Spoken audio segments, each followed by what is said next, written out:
بسم اللہ الرحمن الرحیم۔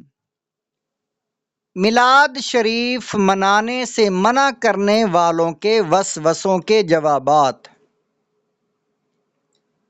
پیارے اسلامی بھائیوں، بعض لوگ جشن عید میلاد النبی صلی اللہ تعالی علیہ وآلہ وسلم کے تعلق سے وسوسوں کا شکار رہتے ہیں۔ ان کو سمجھانے کی کوشش کا ثواب کمانے اور بھولے بھالے عاشقان رسول کو پریشانی سے بچانے کی اچھی نیتوں سے چند سوال جواب پیش کیے جاتے ہیں۔ اگر ایک بار پڑھنے سے تسلی نہ ہو تو 3 بار پڑھ لیجئے، انشاءاللہ بات دل میں اتر جائے گی، وسوسے دور ہوں گے اور اطمینان قلب نصیب ہوگا۔ سوال نمبر 1، قرآن و حدیث میں میلاد شریف کا ذکر نہیں ہے، لہذا میلاد نہیں منانا چاہیے۔ جواب، قرآن کریم سے 3 دلائل پڑھیے۔ اللہ پاک سورہ آل عمران آیت نمبر 164 میں ارشاد فرماتا ہے، لَقَدْ مَنَّ اللَّهُ عَلَى الْمُؤْمِنِينَ إِذْ بَعَثَ فِيهِمْ رَسُولًا۔ ترجمہ کنز ایمان،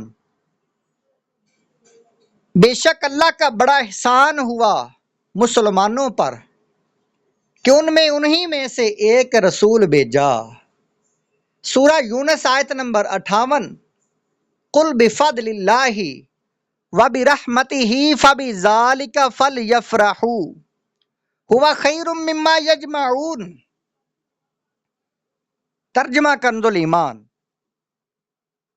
تم فرماؤ اللہ ہی کے فضل اور اسی کی رحمت اور اسی پر چاہیے کہ خوشی کریں، اس کی رحمت پر چاہیے کہ خوشی کریں، وہ ان کے سب دن دولت سے بہتر ہے۔ پارہ نمبر 30 سورہ الضحیٰ آیت نمبر 12 میں اللہ تعالیٰ نے ارشاد فرمایا، وَأَمَّا بِنِعْمَةِ رَبِّكَ فَحَدِّثْ۔ ترجمہ کنز ایمان، اور اپنے رب کی نعمت کا خوب چرچا کرو۔ پیارے پیارے اسلامی بھائیوں، اس آیت سے پتہ چلا کہ اللہ پاک کے فضل پر خوشی منانا خود اللہ پاک کا حکم ہے۔ اللہ پاک کے رحمت والے نبی صلی اللہ تعالی علیہ وآلہ وسلم کی دنیا میں آمد تمام نعمتوں سے بڑھ کر ہے کہ اللہ پاک نے اس پر احسان جتایا ہے کہ اس کا چرچا کرنا، اسی آیت پر عمل کرنا ہے۔ آج کسی کے ہاں بچہ پیدا ہو تو وہ ہر سال سالگرہ مناتا ہے۔ جس تاریخ کو ملک آزاد ہوا ہو، ہر سال اس تاریخ کو جشن منایا جاتا ہے اور جلوس نکالا جاتا ہے، اور جو اس پر تنقید کرے اسے ملک کا غدار کہا جاتا ہے۔ تو جس تاریخ کو دو جہاں کے سردار صلی اللہ تعالی علیہ وآلہ وسلم دنیا میں تشریف لائیں، وہ کیوں نہ سب سے بڑھ کر خوشی کا دن ہوگا۔ لہٰذا میلاد شریف منانا حکم قرآنی پر عمل کرنا ہے۔ کیا یہ اعتراض کرنے والا رسول پاک صلی اللہ تعالی علیہ وآلہ وسلم کی ولادت اللہ پاک کی نعمت، فضل الہی اور رحمت خداوندی نہیں مانتا، یا محفل میلاد کو اس نعمت الہی کا چرچا اور اس فضل و رحمت کی خوشی نہیں سمجھتا؟ یا وہ یہ بتائے کہ قرآن و حدیث میں کہیں محفل میلاد شریف منع ہے؟ خاک ہو جائیں عدو جل کر مگر ہم تو رضا، دم میں جب تک دم ہے ذکر ان کا سناتے جائیں گے۔ سوال نمبر 2، صحابہ کرام علیہم الرضوان نے کبھی جشن ولادت نہیں منایا، تو کیا تم ان سے زیادہ عاشق رسول ہو؟ جواب، قرآن کریم کے بعد سب سے زیادہ قابل اعتماد کتاب صحیح بخاری ہے، اور اس کو تقریباً سبھی مسلمان مانتے ہیں۔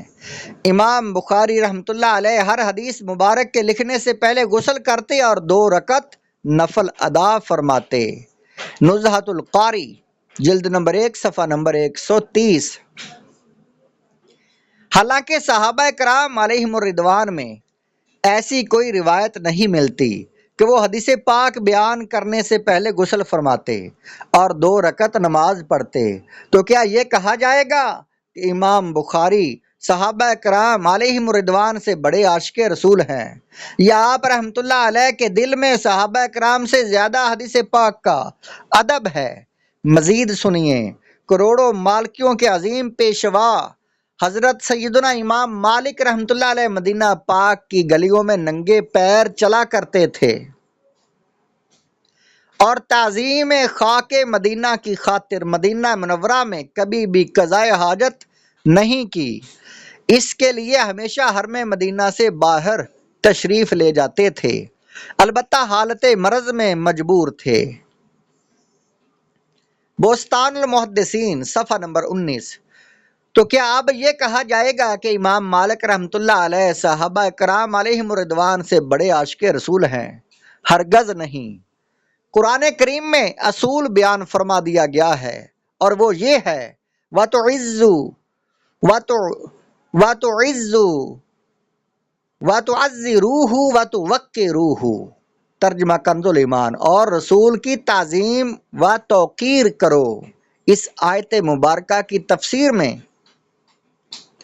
مفسرین فرماتے ہیں کہ تعظیم مصطفیٰ صلی اللہ تعالی علیہ وآلہ وسلم کا جو بھی طریقہ رائج ہو اور وہ شریعت سے نہ ٹکراتا ہو، وہ اس آیت میں داخل ہے۔ یہاں تعظیم و توقیر کے لیے کسی قسم کی کوئی قید بیان نہیں کی گئی، چاہے کھڑے ہو کر صلاۃ و سلام پڑھنا ہو یا کوئی دوسرا طریقہ۔ سرکار دو عالم صلی اللہ تعالی علیہ وآلہ وسلم کی ہر وہ تعظیم جو خلاف شرع نہ ہو کی جائے گی۔ تفسیر صراط الجنان صفحہ نمبر 353، جلد نمبر 9۔ بے شمار ایسے کام کیے جا رہے ہیں جو کہ صحابہ کرام علیہم الرضوان اور تابعین رحمت اللہ علیہم کے دور میں نہ تھے مگر دین میں جاری ہیں، اور جشن ولادت سے منع کرنے والے لوگ بھی یہ کام کرتے ہیں، جیسے مروجہ درس نظامی کا کورس، مروجہ مدرسوں کا نظام، حفظ و ناظرہ کی الگ الگ کلاسز، تنخواہ دے کر پڑھنے کے لیے استاد مقرر کرنا اور اس تنخواہ کے لیے چندہ مانگنا، افتتاح بخاری، ختم بخاری، بلکہ خود صحیح بخاری صحابہ کرام علیہم الرضوان و تابعین بلکہ تبع تابعین رحمت اللہ علیہم کے زمانے میں بہت بعد لکھی گئی۔ ہوائی جہاز کے ذریعے سفر حج و عمرہ وغیرہ ہزاروں دینی کام ہیں جو کیے جا رہے ہیں، کوئی ان سے منع نہیں کرتا۔ اپنے نصیب کی بات ہے، جس کو جس سے محبت ہوتی ہے وہ اس کی خوب یاد مناتا، گھروں کو روشن کرتا ہے اور کوئی ہیلے بہانے بنا کر دل جلاتا رہتا ہے۔